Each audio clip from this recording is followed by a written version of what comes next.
So after all of the talk and work and messing around with angles and arcs in circles, we're going to switch and do something completely different. So it's kind of a nice break from all of the angle talk.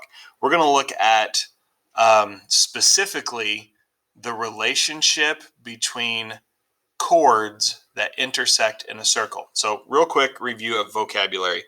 A chord, if you have a segment that joins 2 points on the circle, that is a chord. Doesn't necessarily have to go through the center. That would be a diameter. So as long as we have two chords like this that intersect in the circle, we're going to look at the relationship between the lengths of those pieces. It's a real simple relationship. The math is pretty straightforward. You just might want to grab a calculator, but you're not going to have to mess around with trying to find missing things in a circle as far as like the 360 degrees and all that jazz. So hopefully a little more straightforward. Here's the big property. It's called the chord product theorem.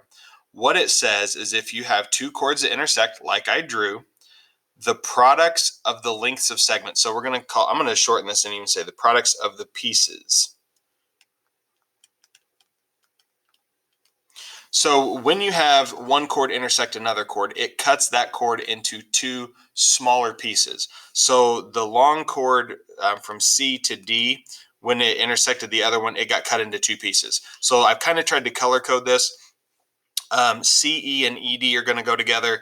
AE and EB are going to go together. And we're going to set up real simple equations to solve these.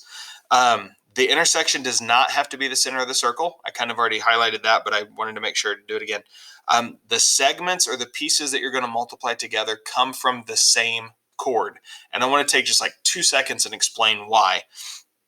If you remember what we did in our last unit, where we had to set up proportions to solve for a missing side in a similar triangles, that's actually what's going on here, just with a couple of pieces being removed so they don't look like triangles.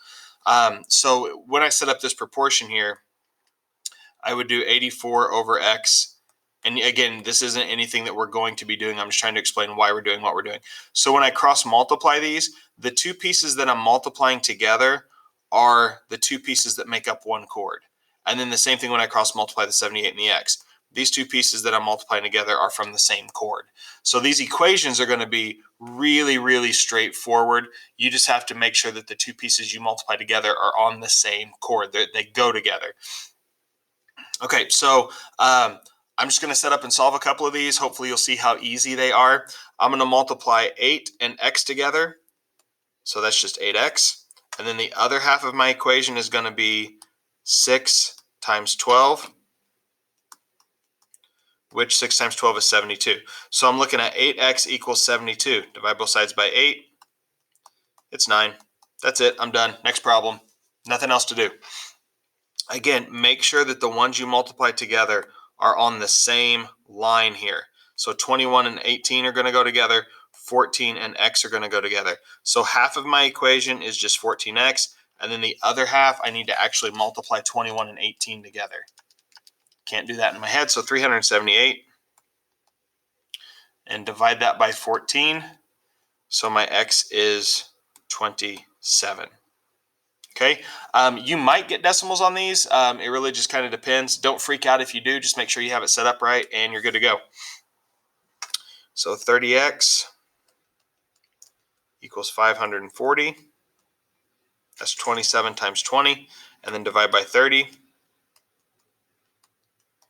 That one is 18. Okay, 5x equals 40. How easy is this? So divide by 5. X is 8. That's it, guys. Straightforward answers. If you get a decimal, round to the nearest tenth.